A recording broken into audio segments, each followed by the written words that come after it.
noite a todos. Nós estamos iniciando o capítulo 34, cujo título é A Erraticidade. E aí, então, é um capítulo até que é relativamente curto, e o Leon Denis começa da seguinte forma. Enquanto as almas libertas das influências terrestres constituem-se em grupos simpáticos, nos quais todos os membros se amam, se compreendem, vivem numa igualdade perfeita e em profunda felicidade, os espíritos que não puderam vencer suas paixões levam uma vida errante, nômade, que, sem ser uma causa de sofrimentos, deixa-os incertos, inquietos. Eis o que se chama erraticidade. E essa é a condição da maioria dos espíritos que viveram na Terra. Espíritos nem bons nem maus, mas fracos e inclinados às coisas materiais. Encontram-se na erraticidade multidões imensas, sempre à procura de um estado melhor que lhes foge.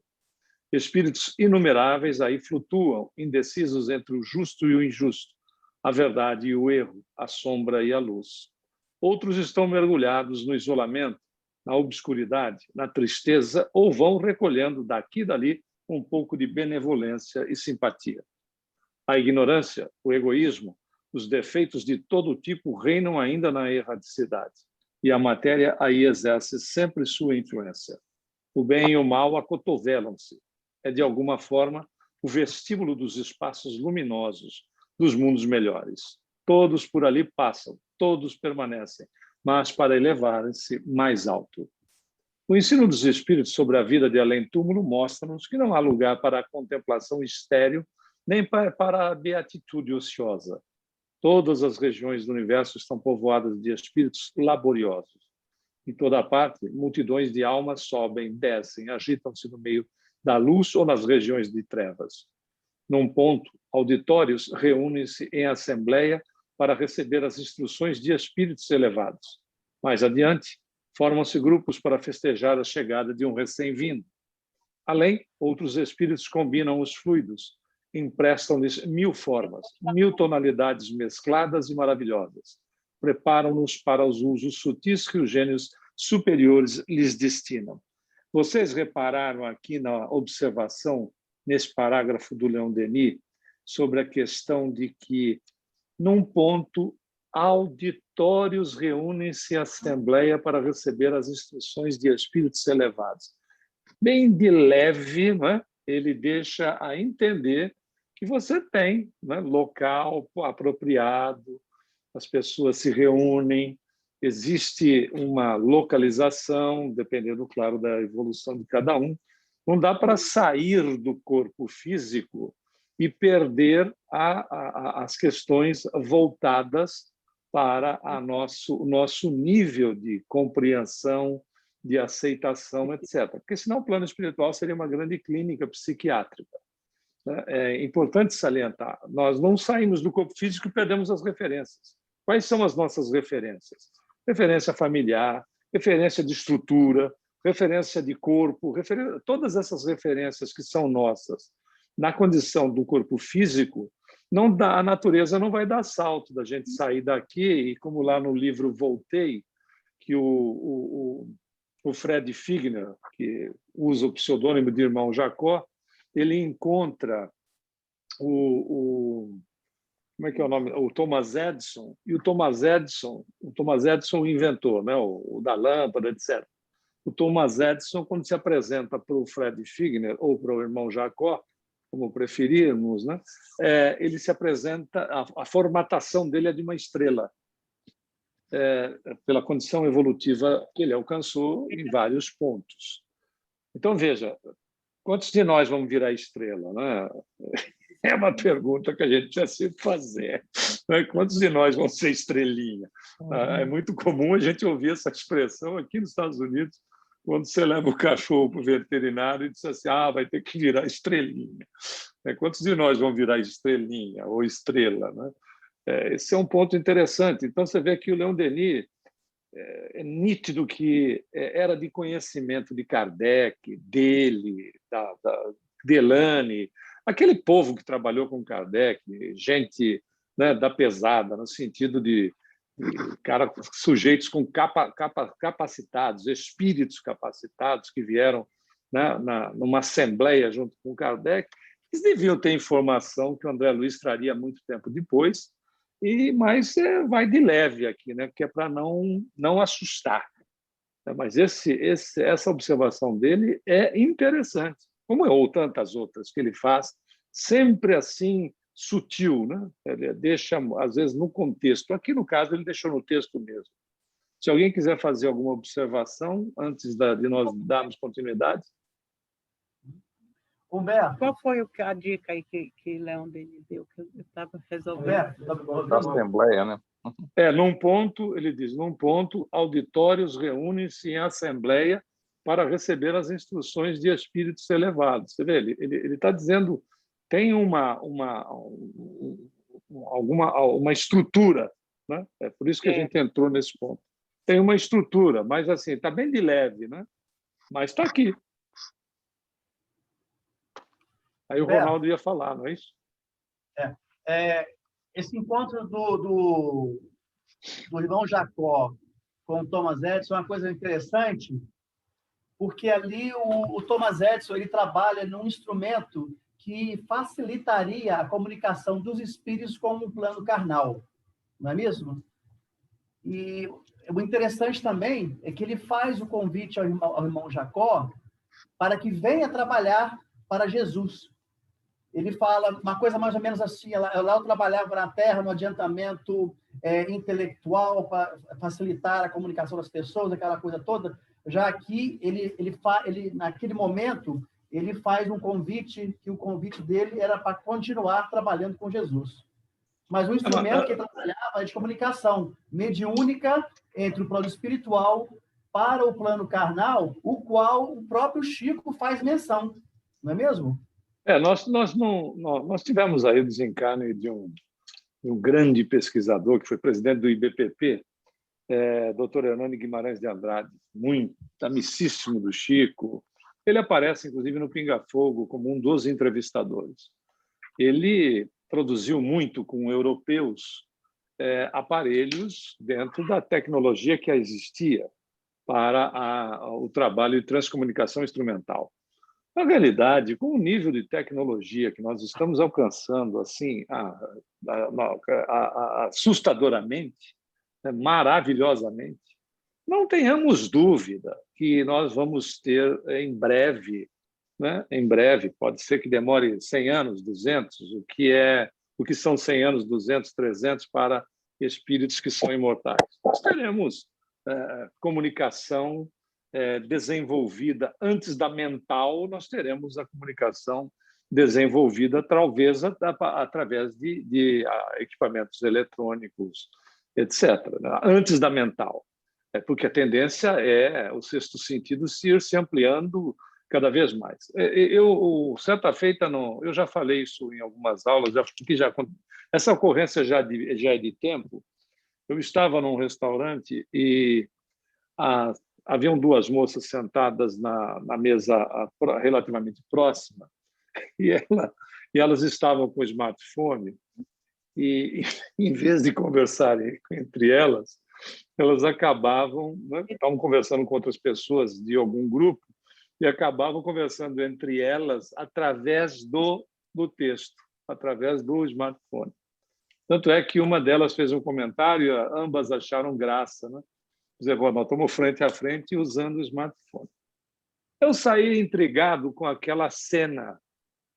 E, no momento de prece, etc., assim que eu tive a oportunidade, xereta como eu sou, perguntei para o mentor, né, o que poderia levar aquilo. Ele disse assim, essa é uma estrutura primária de um exercício através, né, da criatura, com o tempo, poder sair do mecanismo, né, do equipamento e ter o seu desenvolvimento mental. Mas as coisas não se dão aos saltos, precisa-se de um trabalho que vá preparando a criatura. É interessante notar, porque você está no texto e você trabalha de forma mental, está havendo um exercício. Só tem que tomar cuidado para não fazer isso dirigindo, porque aí você vai ver Jesus mais rápido, né? Com muito mais agilidade. mas o fato, ou levar outros a verem junto contigo. Mas é uma realidade, não há uma situação. É a mesma coisa da mediunidade, não é, pessoal? Vamos nos lembrar? Tábua Ouija, né, que corria lá a setinha, outros botavam o copinho. É Ouija porque é Ouid em francês e Iá de alemão. Tábua, sim, sim. Tábua Ouija, da tábua Ouija, cestinha com lápis na ponta, uma coisa horrorosa. Depois fizeram uma ferramenta com rodinha e o lápis na ponta. E o Kardec disse, pô, basta você pegar o lápis na mão, né? Vamos resolver essa coisa aí. Aí foi para o lápis na mão. Quantos médiuns não estão digitando no laptop, no computador? Daqui a pouco a tecnologia de nós emitimos, porque, né, são ondas elétricas, você vai utilizar para fazer o texto, o seu trabalho, através de ondas elétricas que você trabalha direto no laptop, no computador, e assim a coisa vai. Houve um processo até mesmo, se nós olharmos, na condição da ferramenta a ser utilizada mediunicamente. É tudo uma questão de tempo. É tudo uma questão de tempo. Eu acho que isso aí a gente não vai muito longe não, viu, Humberto? Que a gente já está aí com a Neurolinks, já está trazendo isso, né? A Neurolinks já está fazendo, né? Porque a gente não vai precisar do computador mais, né? Já apresentaram um computador que aprende sozinho. Sim. Ou seja, tem tecnologia para você montar computador que aprende sozinho. Você dá as primeiras instruções e ele desenvolve. Claro, não vai chegar a ser um cérebro humano, até porque não tem condição para isso. Mas tem peculiaridades, similaridades a determinadas partes do cérebro humano, onde a máquina aprende sozinho. Nada que vai virar lá o robô saindo matando gente. Isso é besteira. Mas o fato é que há o nosso desenvolvimento no nível de conhecimento, e isso vai acabar, claro, nós vamos desenvolver o amor na mesma proporção, mas o nosso nível de conhecimento está nos levando a situações que daqui a pouco a gente, através de tecnologia, tromba com o espírito, né? Com o perispírito, como os russos já trombaram. E na realidade, num período que o que vinha de lá não valia nada, o que ia daqui também não valia coisa alguma, que foi o período da Guerra Fria, quando eles, né, encontraram o perispírito. Mas, lamentavelmente, essas situações acabam sendo ou perdidas, ou veladas, ou utilizadas de uma forma inadequada. Mas, enfim, é uma questão de tempo. Os russos são grandes pesquisadores dessa área, né, Humberto? Eu sempre vejo muita coisa a respeito disso. Eles foram mais, né? Até mesmo no sentido de espionagem. Mas não se tem mais o volume de material que se tinha anteriormente. Mas, por exemplo, grandes magnetizadores, tiveram grandes magnetizadores, Rasputin, Djurna, eles tiveram grandes magnetizadores, utilizaram de magnetizadores. Aliás, tem uma passagem de um magnetizador na União Soviética, que eles omitiram o nome do sujeito, porque senão iam raptar o cara, que ele desafiou Stalin no seguinte sentido, de que ele passaria por toda a guarda desde o início do palácio e chegaria na mesa do Stalin sem que ele fosse detectado. Isto ocorreu. E isto ocorreu. Porque ele era um tremendo magnetizador e são recursos que nós utilizamos, por exemplo, no passe, só que em condição superior na própria pessoa, onde você neutraliza a atenção da pessoa. Você neutraliza a atenção da pessoa. É como um exemplo mais simplório. Você vai passar por um ambiente que é muito delicado, às vezes perigoso, mas você tem que passar. A proposta é fazer uma prece. É passar em prece, com a mente em prece. Por quê? Porque você muda a condição vibratória sua em relação à condição vibratória ambiente. E as pessoas não te veem. Existem muitos casos relatados dessa maneira. Nós vemos em algumas obras espíritas, inclusive, né, o espírito fazendo prece e fazendo um trabalho para adensar o perispírito ou para sutilizar o perispírito. Isto é uma realidade, independente de nós usarmos o corpo físico, porque muda a condição vibratória, e aí o indivíduo não te vê. É a mesma coisa que nós nos distraímos frente a uma vitrine, né? As moças diante do sapato, fica olhando para o sapato tem um obsessor também, né? Aquilo é uma desgraça. Aí tem um obsessor e aí deixa a pessoa perturbada. E o carro, né, que deixa os meninos perturbados, né, porque tem um obsessor lá dentro também.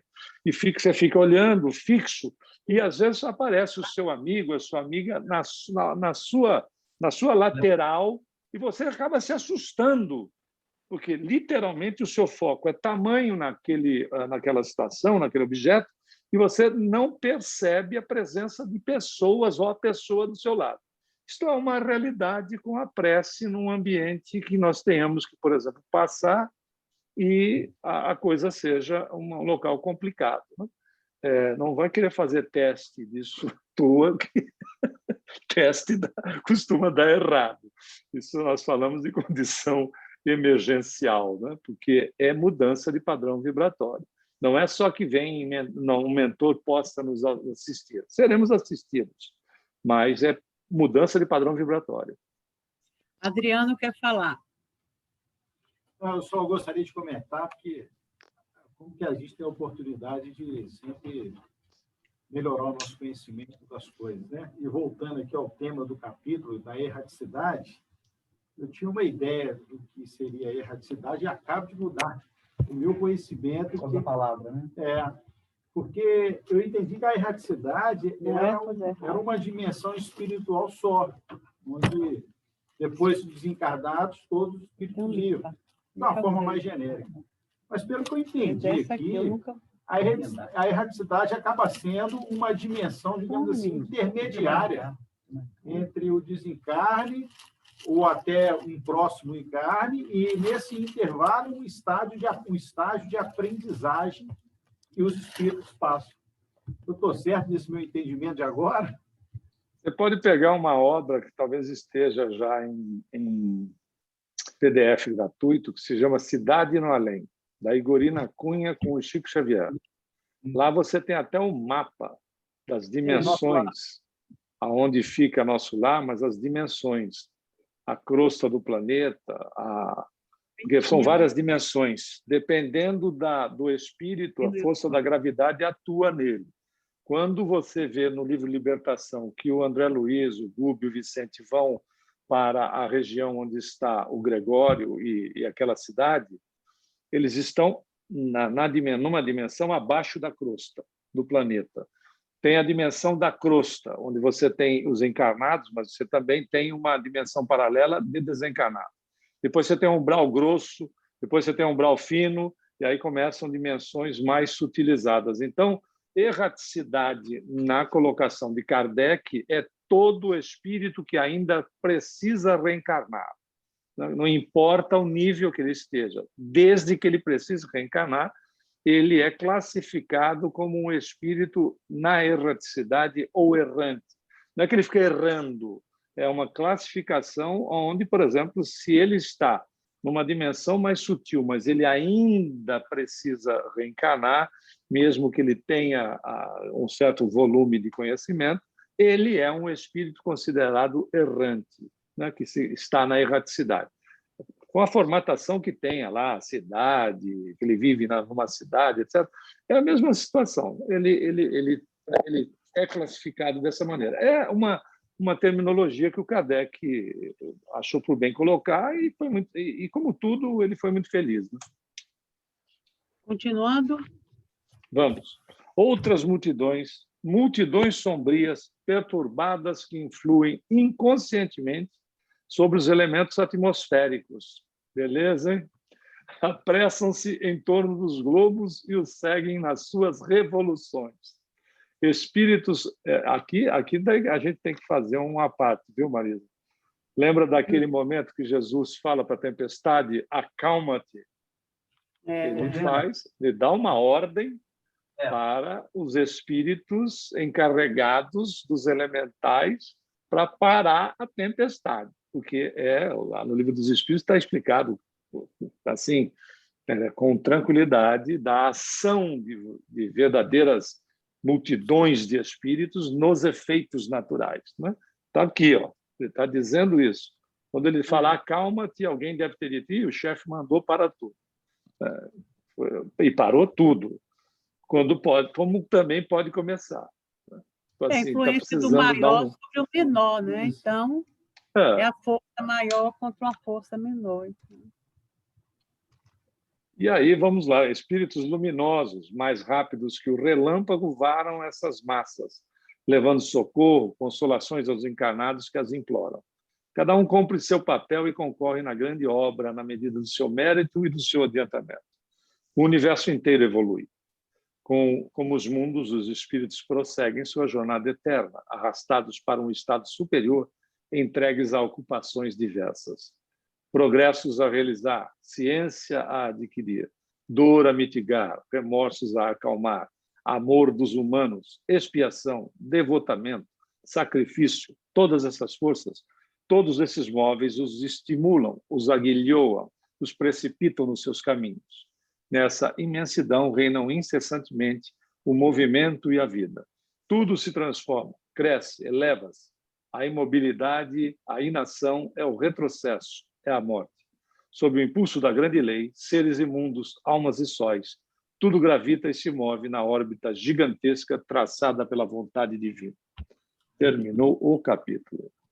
Tudo sob um controle maior, né? Nada está fora do eixo. O Ailton levantou a mão. Pelo menos é quem eu estou vendo. É bem rápido aqui, só para complementar o que o Humberto falou a respeito da erraticidade e que o Adriano perguntou, quer dizer, complementar não, que a resposta do Humberto foi brilhante de acordo com o Livro dos Espíritos, é só para dizer onde está, que eu sou, como mal de advogado, questão 225, questão 226 do Livro dos Espíritos. Adriano, dá uma olhadinha que é exatamente o que o Humberto falou. Capítulo 35, né? 35º, a vida superior. Essa é para onde nós vamos. Quando a alma virtuosa, depois de ter vencido as paixões, depois de ter vencido as paixões, abandona seu corpo miserável, instrumento de dor e de glória, passa rapidamente através da imensidão e vai juntar-se às suas irmãs do espaço. Levada por uma força irresistível, percorre regiões onde tudo é harmonia e esplendor. O que aí vê, a linguagem humana é muito pobre para exprimi-la. Mas, acima de tudo, que alívio, que deliciosa alegria a de sentir romper a corrente que prendia a terra, de poder abarcar a imensidão, mergulhar no vazio sem limites, planar além da órbita dos mundos. Não mais corpo enfermo, sofredor, que pesa como uma chapa de chumbo, não mais fardo material para arrastar penosamente. Liberto desses laços, irradia e embriaga-se de espaço e de liberdade. A fealdade terrestre, a velhice decrépita e enrugada, deram lugar a um corpo fluídico de formas graciosas, forma humana idealizada, que se tornou diáfana e brilhante. A alma reencontrou aqueles que amava na terra e que a precederam na nova vida. Os eleitos da sua ternura, seus companheiros de labor e de prova. Pareciam esperá-la como no término de uma longa viagem. Comunica-se livremente com eles.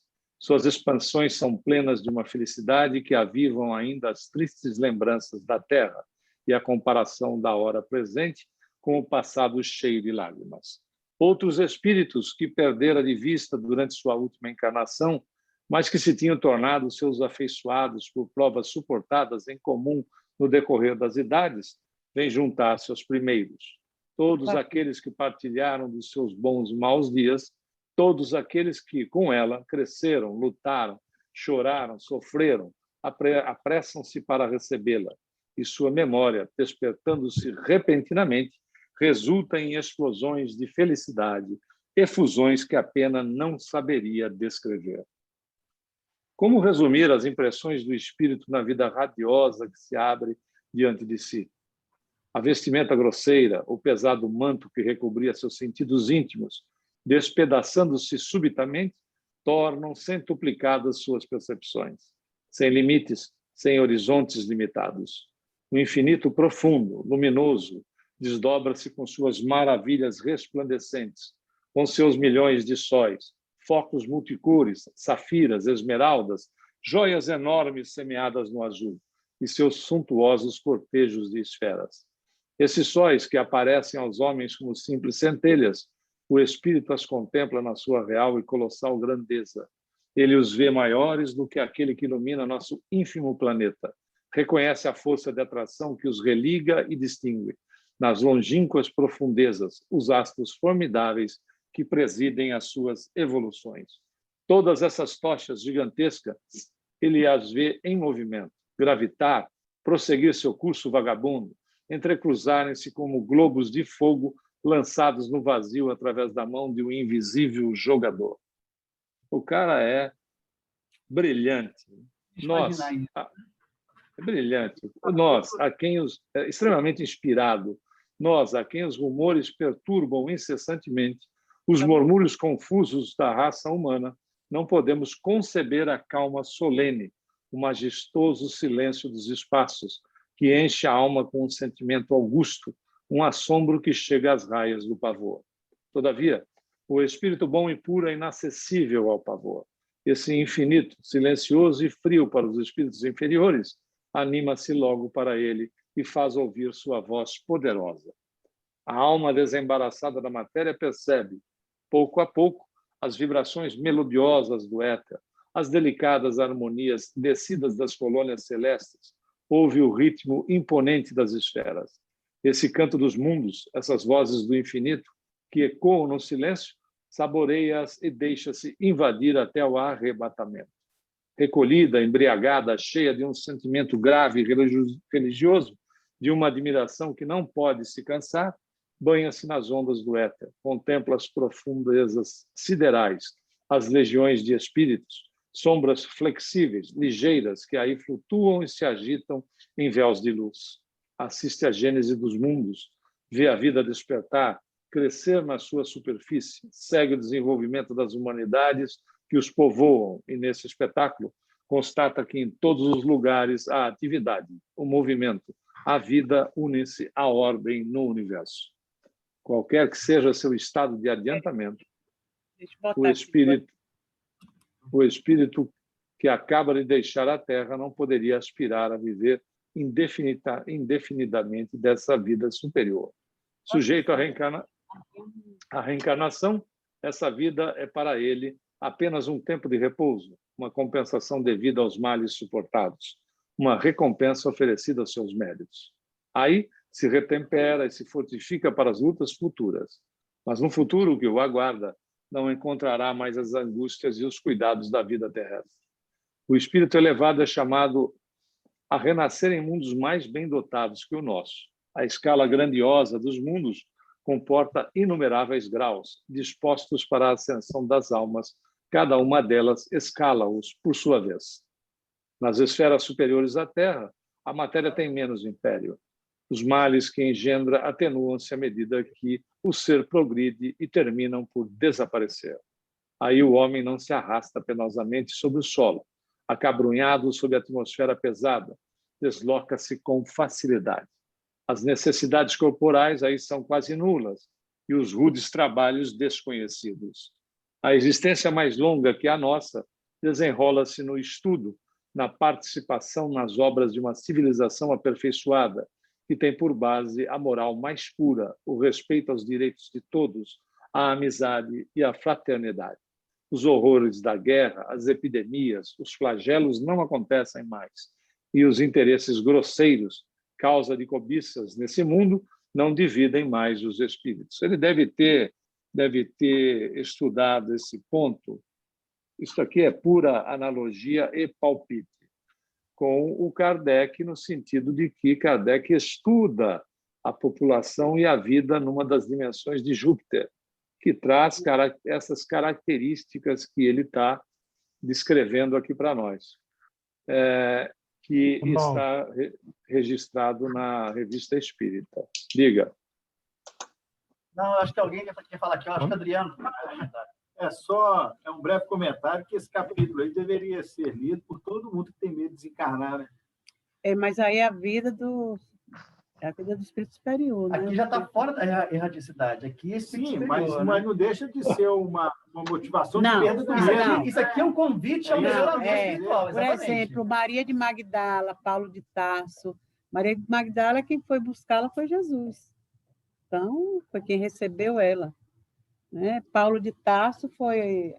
Meu nome dele Gesiel. Gesiel. Estevão. Estevão, Abigail e Jesus. Que é mais o quê? Essa descrição aqui, Marisa, está me lembrando muito do livro Renúncia, de Alcione, bem no princípiozinho, onde ela trabalha. Você lembra disso, Humberto? Lembro. Sírios. Que ela não... Sírios. Exatamente. Ela uma das dimensões de Sírios. E ali eu lembro que bem no princípiozinho do livro, uma coisa que me chamou muita atenção sobre o deslocamento de um lugar para o outro, eles falam de seres alados que iam e vinham. Isso me chamou muita atenção, devido ao desprendimento que eles tinham da matéria. Porque a gente falou isso hoje, né, na mediunidade em sintonia, né? Como Lina falou, onde você coloca o seu desejo, ali vai estar sua vida, seu pensamento, tudo. Então, lógico que é como você disse, é melhor fazer alguma coisa agora para poder atingir uma condição de, pelo menos na hora, pedir um socorro seguro. Porque André Luiz, a mãe estava ali do lado, os espíritos todos, né, que ela enviava, mas ele não percebia, ele só se percebia, né? O espírito fica muito entre ele e o que ele está vendo. O mundo ali. dele, né? O mundo que ele que constrói. Que ele constituiu. Que não foi Deus que construiu, nós é que fazemos o nosso umbral. Então, a gente tem que ver isso. O que é que eu carrego dentro de mim que eu não construa um umbral que vai me sufocar, e sim alguma porta, alguma estrada que me leve a ter uma conexão com o espírito que eu possa enxergar, entrar em contato, entrar em sintonia. Às vezes, alguma coisa, a gente também não tem tanta coisa assim para criar esse canal com o espírito elevado. Mas na hora que a gente ora, né, a gente não pede, não estamos treinando isso, pedir pelos outros. Então, naquela hora, quando você também emite uma prece de socorro espiritual, você vai ter. Tem aqui, como é que não vai ter lá? Então, o negócio é só acelerar essa sintonia, amarrar, fortalecer, gravar direitinho qual é o número que disca na hora. Lina. Saber o que é que discar lá. SOS. Mas você se lembra que no livro, no Renúncia, quando Alcione, ela foi advertida pelo superior dela, olha, você tem certeza do que você quer fazer? Porque lá na Terra é um mundo muito difícil, você pode cair, pode ser uma coisa muito difícil para você, você pode sucumbir, exatamente. Mas você vê a ligação do espírito de Alcione a esse outro espírito que ela já vinha acompanhando há várias Aonde vidas. é que está o teu tesouro, ali estará o teu coração. Essa parte eu queria saber. Tem jeito, você se ligou ali. Ela estava ligada a ele ainda. Olha, eu preciso estender a minha mão para aquele que necessita. Mas podia dar tudo errado. Podia dar tudo errado. E ela foi advertida. Mas você vê que o desejo é respeitado, é a sua escolha. É o livre-arbítrio você dela. escolhe aquilo, é aquilo que vai ser. Eu acho esse livro de uma preciosidade, uma coisa tremenda. É maravilhoso esse livro. A doutora é... Ayrton. Ayrton, desculpa. Prossegue, Humberto. Aí depois eu faço o meu comentário. Obrigado. A doutora Helen Wambach, uma pesquisadora americana que fez... psiquiatra que fez muitas pesquisas fazendo regressão de memória até a pessoa alcançar a condição no útero materno. É interessante que muitos dos entrevistados, né, e dos regredidos diziam: o problema não é morrer, o problema é nascer. E quando você morre e está bem, como a Marisa falou, né, você se libera. Agora, para quando vai reencarnar, você não sabe o bicho que te espera, né? Veja o caso da Alcione, que o Ronaldo lembrou tão bem, né? A situação que ela enfrentou, sendo um espírito mais elevado, etc. É por isso que muitos dos pacientes dela diziam assim, o problema não é morrer, o problema é renascer, o problema é voltar para o planeta, porque ainda tem, né, uma estrutura muito delicada para a gente vencer, né? A influência do meio, da educação, tudo isso faz parte de situações que, por vezes, se tornam muito difíceis. Então, acho que para reencarnar não deve ser para qualquer um também. Né? Eu acho que as duas coisas, a depender do espírito, nascer, renascer é difícil e desencarnar também. E você vem com esse papo, meu Deus, olha lá, o que é que eu vou, como é que eu vou ser? Vou regredir, vou fazer. Aí, quando você vem, termina se acostumando. É. Aí você vai, aí na hora de desencarnar, você já é a pessoa que você se tornou aqui. É verdade. Essa encarnação. E vocês, agora eu vou para onde? Nem me lembro o que é que tem lá. Deus me livre. Se tinha, então, uma fé mais cega, aí você diz, Deus me livre, é só o céu e o inferno. Eu sou péssimo. Então, lá se vai eu para o inferno. Então, deve ser, tudo é terrível, né? A esse nível. É necessário renascer, né? É por isso que eu acho bom ter esse contato com o espiritual. Você pode não perder o medo da morte, pode não perder esse receio do que vai encontrar, mas alguma coisa aí já está solidificada, entendeu? Então, quando você for, que você vê alguém conhecido, você diz, bom, eu estou do lado de cá, mas ali eu vou chamar aquele cidadão, que ele ali me deve um favor, que é hoje que ele vai pagar. Mas acho que o pessoal do KSSF já está designado, assim, Joana, alguém aí, Jesus, alguém aí que vai buscar a gente. Zito já preparou lá. Já preparou lá o KSSF espiritual. Aí já... Colônia. Aí, então, agora é você. Mas não deve ser tão ruim em reencarnar, né? Porque você torna espírito puro, aí pega um planeta para administrar, que nem Cristo, e fala assim, agora eu vou reencarnar para sofrer. Deve ser um troço bom, né? A dor de entrar no corpo, né? Não é fácil. Mas brincadeiras à parte, é só para quem quiser anotar essas coisas e depois ler, né? A descrição de Júpiter é Revista Espírita de 1858, agosto, para quem quiser dar uma olhadinha. Eu sou o marcador de página, né? Mas é porque depois, se alguém gostar de ver, fica mais fácil, né? E tem uma descrição muito interessante que eu lembrei também no livro Antologia Mediúnica do Natal, que fala do Natal do Apóstolo, e fala sobre o desencarne de Pedro, quando Pedro, o apóstolo, né, desencarnou e Jesus leva ele para um resort espiritual. É uma coisa assim que ele descreve que é uma maravilha, né? Então, você vê que tem um prêmio. Tem um prêmio. O preço é só dar a vida por Jesus, mas depois tem um resort esperando a gente. Nesse parágrafo agora, a gente dá uma viajada aí pelas informações do Ayrton, de todo mundo. Vamos lá? Esses dados sobre as condições de habitabilidade dos mundos são confirmados pela ciência. Por meio da espectroscopia, ela chegou a analisar seus elementos constitutivos, a calcular seu poder de atração, apesar de sua massa.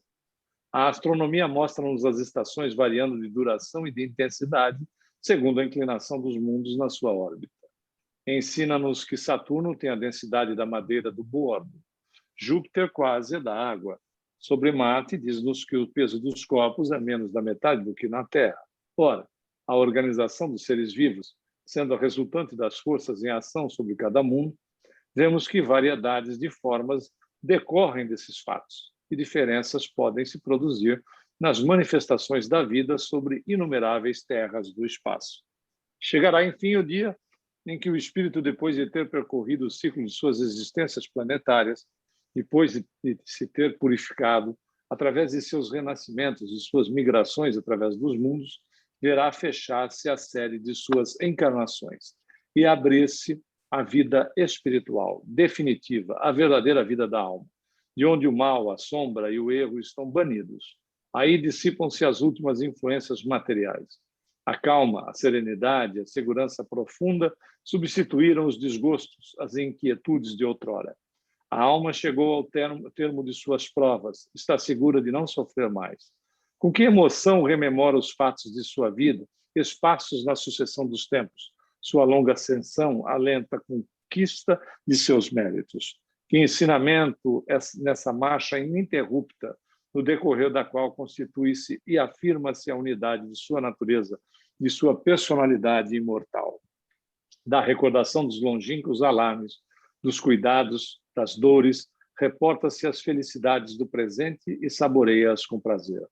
Que embriagueza de se sentir-se viver entre os espíritos esclarecidos, pacientes e afáveis, de unir-se a eles através de laços de afeição que nada pode perturbar, de partilhar de suas aspirações, suas ocupações, seus gostos, de se saber compreendido, sustentado, amado, liberto das necessidades e da morte, de sentir-se jovem, de uma juventude que os séculos não podem mais marcar. Depois, estudar, admirar, glorificar a obra infinita, penetrar mais profundamente nos mistérios divinos, reconhecer em toda a parte a justiça, a beleza, a bondade celestes, identificar-se com elas, saciar-se, nutrir-se, seguir os gênios superiores em sua tarefa, nas suas missões. Compreender que nos igualaremos, que nos elevaremos ainda mais alto, que sempre, sempre novas alegrias, novos trabalhos, novos progressos nos aguardam. Tal é a vida eterna, magnífica, transbordante, a vida do espírito purificado pelo sofrimento.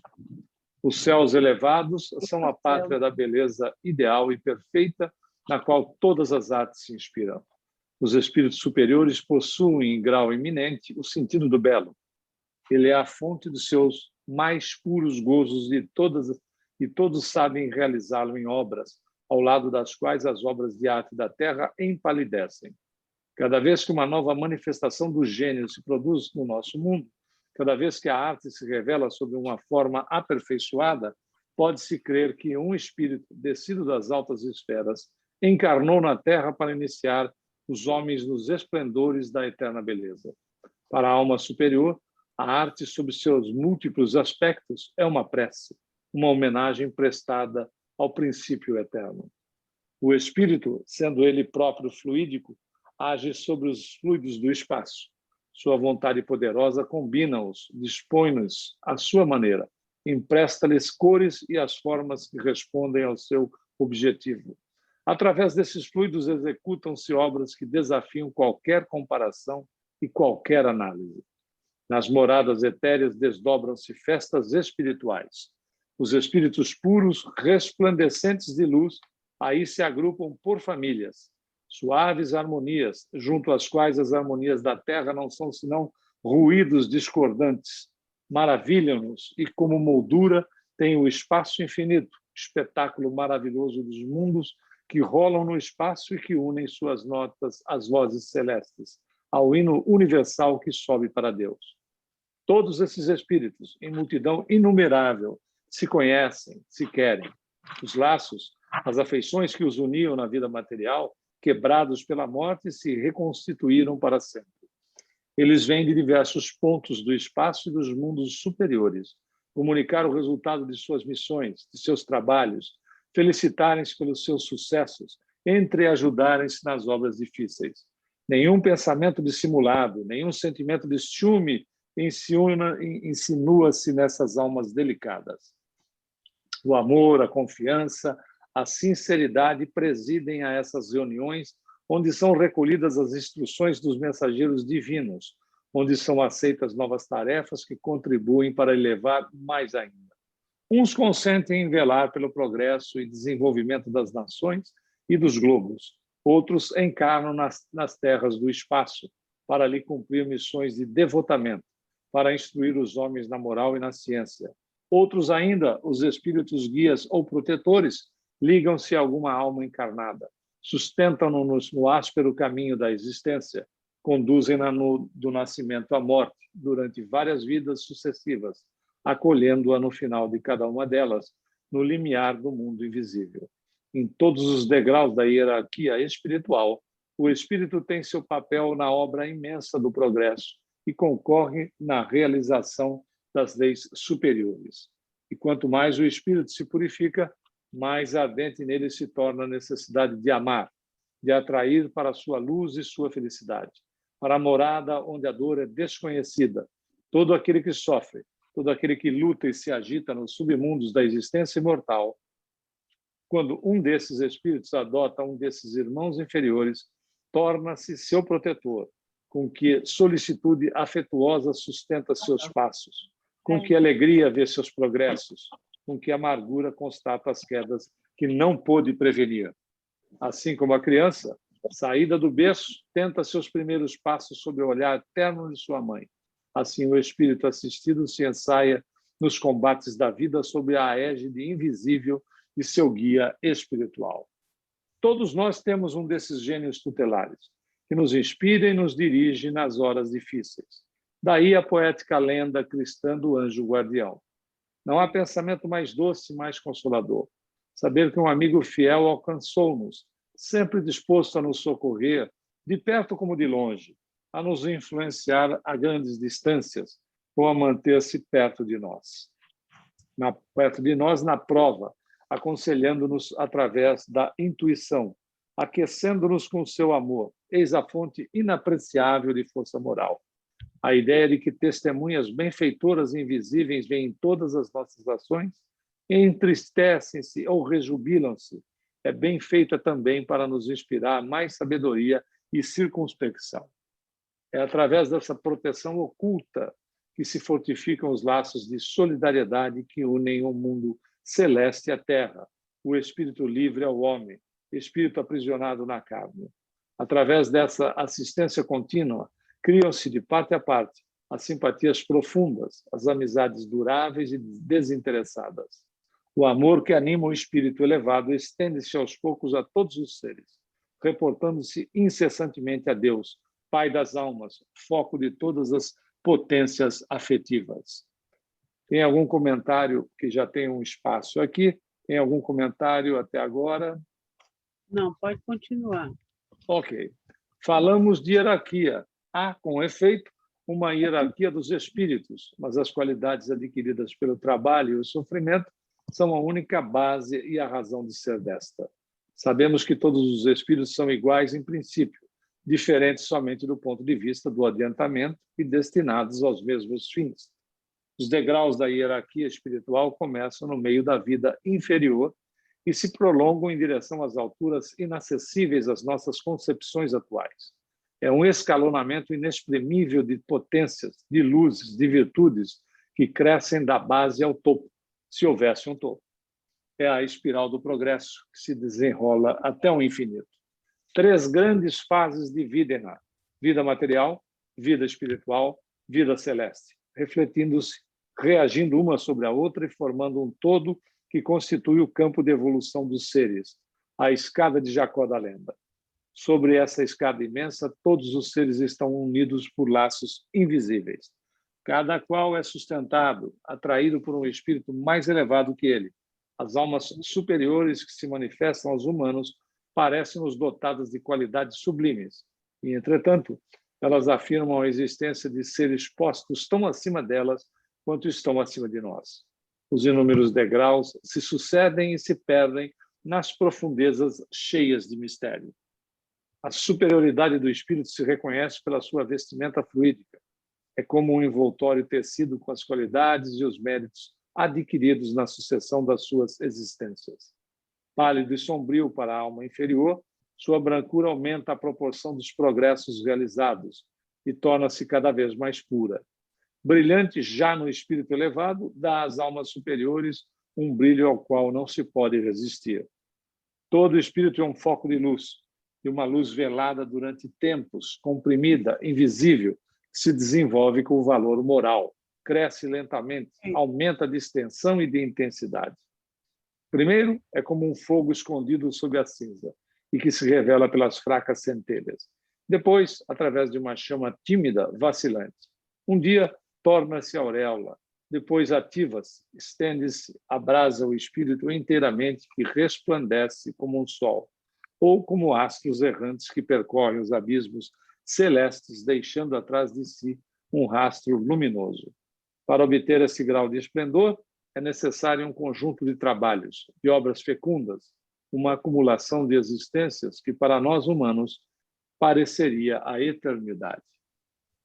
Elevando-se mais alto para os cimos que o pensamento não pode avaliar, sem franqueza, não chegaremos a entrever pela intuição o que é Deus, alma do universo, centro prodigioso de luz. A visão direta de Deus, dizem-nos, só é sustentável pelos maiores espíritos. A luz divina exprime a glória, o poder, a majestade do eterno. É a visão da própria verdade, mas poucas almas podem contemplá-la sem véus. Para suportar a sua luz, é necessário desfrutar de uma pureza absoluta. A vida terrestre suspende as propriedades radiantes do espírito. Durante seu curso, a luz da alma está escondida sob a carne, semelhante a uma tocha que queima solitária no fundo de um sepulcro. Todavia, podemos constatar sua existência em nós. Nossas boas ações, nossos impulsos generosos a entretêm e a avivam. Uma multidão inteira pode ressentir o calor comunicativo de uma alma entusiasta. Nos nossos momentos de expansão, de caridade, de amor, sentimos em nós mesmos como uma chama, como um raio emanado do nosso ser. É essa luz interior que faz os oradores, os heróis, os apóstolos. É ela que arrasta os auditórios, entusiasma os povos, faz-lhes realizar grandes coisas. As forças espirituais revelam-se, então, aos olhos de todos e mostram o que se pode obter das potências psíquicas, postas em ação pela paixão do bem e do justo. A força da alma é superior a todas as potências materiais. Poderia soerguer um mundo, e essa força é a luz. Mais algum comentário? Não. Isso aqui é meta espiritual, hein? É melhor ir até o fim comentando, não? Impressionante. É tanta Falta só informação, um pedaço. falta palavra. Falta um pedaço pequeno.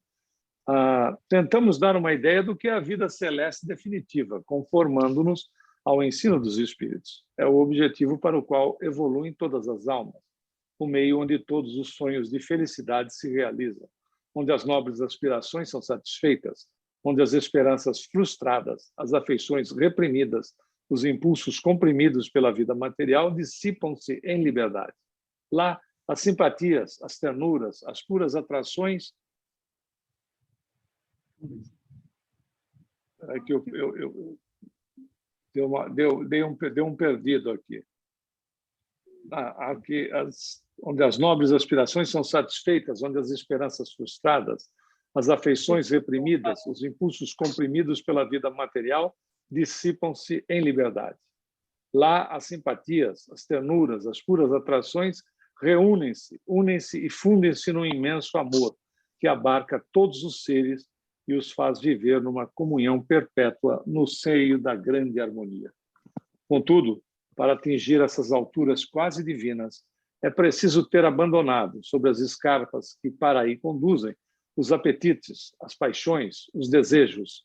É preciso ter sido dilacerado pelos sofrimentos, purificado pela água descida das geleiras. É preciso ter conquistado a doçura, a resignação, a fé, aprendido a sofrer sem murmurar, a chorar em silêncio, a desdenhar os bens e as alegrias efêmeras do mundo, a colocar todo o seu coração nos bens que não passam jamais. É preciso ter deixado nas sepulturas terrestres muitos despojos deformados pela dor, ter experimentado muitas privações, suportado, sem se lastimar, a humilhação, o desprezo, sentido o efeito prejudicial do mal, o peso do isolamento e da tristeza.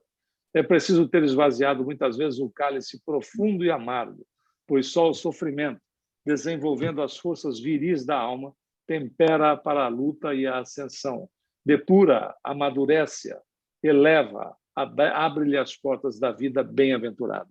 espírito imortal, espírito encarnado ou livre, se quer percorrer rapidamente a cadeia magnífica dos mundos, ganhar as regiões etéreas, lance para longe de si tudo que entorpece e entrava seu voo. Retorne à terra tudo que vem da terra e não aspire senão aos tesouros eternos.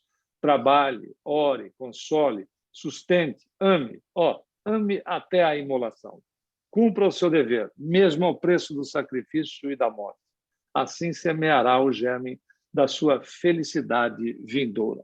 E como diz um dos mandamentos dos beneditinos, proibido resmungar. É proibido resmungar. Humberto, hoje tudo o que teve aqui no centro, desde do grupo de orações 6h15 até agora, foi tudo no mesmo tema. Assim, que sabe? Beleza. Só promovendo essa força para que a gente realmente abdique não é dos desejos terrenos, é daquilo que nos escraviza materialmente e parta para uma coisa que não nos escravize e nos liberte, que é essa construção espiritual. Entendeu? É usar a matéria para as coisas que precisamos usar, mas sem deixar que eles nos escravizem. Não passo sem isso, não vivo sem aquilo. Visto, quando a gente diz isso, eu não vivo sem fulano ou sem tal coisa material. Você é o quê? Você não lembra lá da pedaço de nada. A trabalhadora da Mansão do Caminho? Eu não vivo sem minha filha. Não uma vivo grande sem... trabalhadora, mas o que aconteceu com ela? Né? Então, você se escraviza pelo sentimento também. Então, tem que ter muito cuidado, né? Muito bom. Muito Eu acho que era melhor já ficar aqui, né? Eu tranco a porta aí, que nem vai para casa. Né? E de joelho no milho, para poder... Taxinha. Milho não, taxinha. Taxinha vai doer. Vai doer as taxinhas. Para chegar mais rápido. Agora, como meu joelho já é problemático, eu vou ajoelhar a bengala, pode? É ótimo. É um negócio bonito, né? Você olha assim, e o pior é isso, essa leitura toda aí que o Humberto fez é o nosso futuro. Então, que horas é que a gente vai fazer a escolha certa? Eu não sei. Mas que vai ser assim, vai. Eu falei que é a meta espiritual. Não, e vai ser, uma hora vai ser. Você pode dizer, não, nessa eu não quero, não.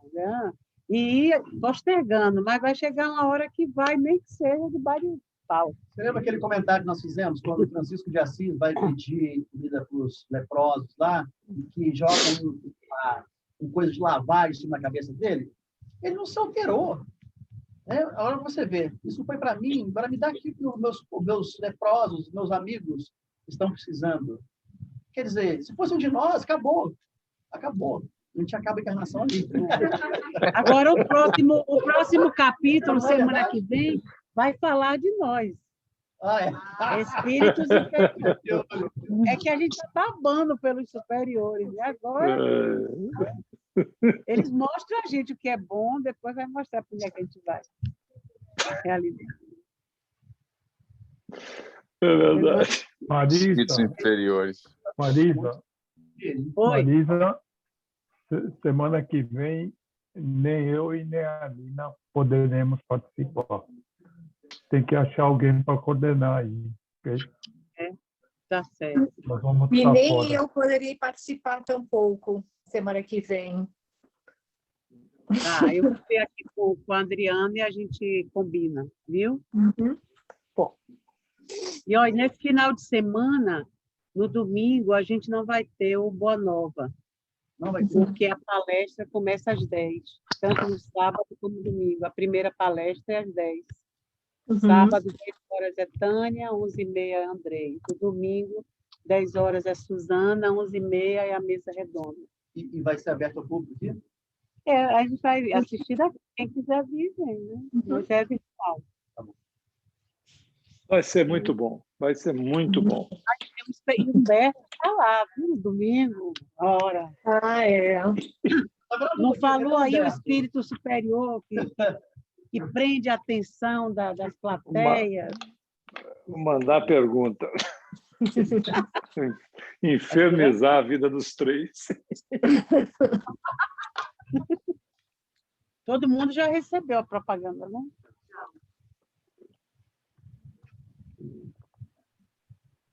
O Mundo de Regeneração pede assistência. Deixa eu ver se eu sei.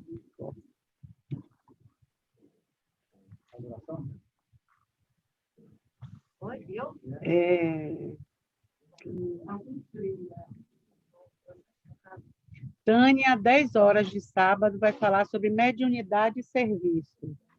Andrei, às 11h30, fala sobre a caridade e pede passagem. Aí, no domingo, às 10, Suzana fala sobre o cristão ativo. E a mesa redonda tem como tema testemunho e libertação. É uma sequência de trabalho que coroa na mesa redonda falando sobre esse testemunho do cristão ativo. Né? Vai ser bem legal. Né, Humberto? Bem legal, sim, claro. Os assuntos são ótimos.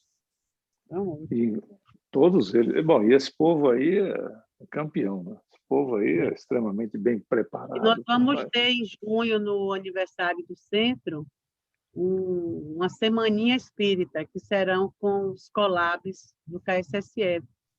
Então, já tem a participação de 2 convidados especiais, que é Alexandre Alves, de Orlando, e Humberto Fabre, daqui da França. Eu não estava sabendo. Tem os bambambões, tem que ter os bambambões, né? Acabou de ser convidado. Mas aí tem Ayrton, tem Rafael, tem Lina, tem os bambambões, entendeu? Só tem fé. E aí a gente vai se juntando no collab, em colaboração. Aqueles mais tímidos só dão boa noite. Democraticamente, seu convite foi enviado. Vai ser uma semaninha maravilhosa. Então, Humberto, faz a nossa prece? Vamos lá.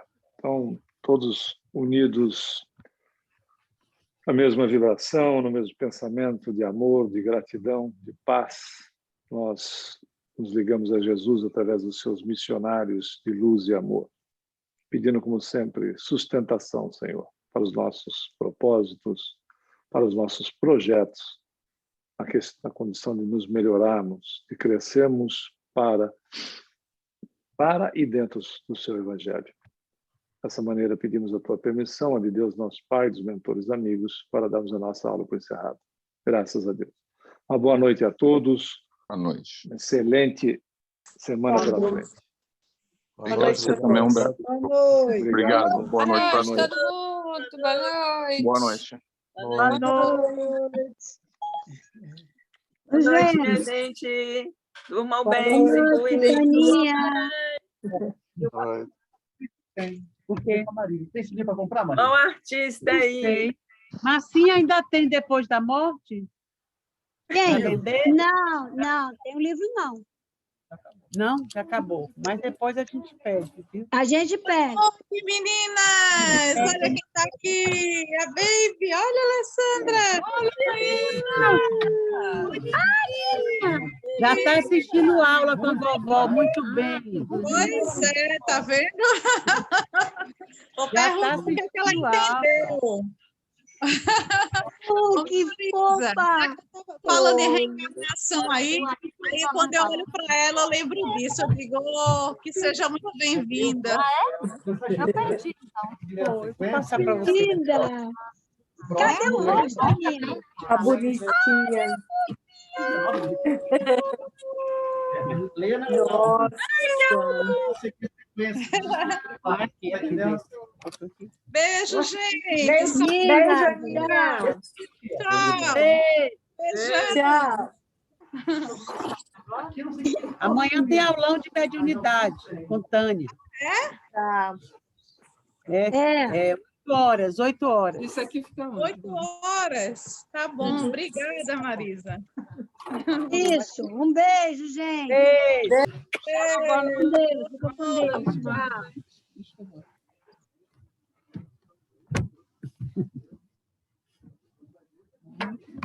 Tchau. Fui. Eu acho que eu assisto virtual no sábado e venho para assistir aqui domingo, que vai ter a Flu, né? Logo depois. Né?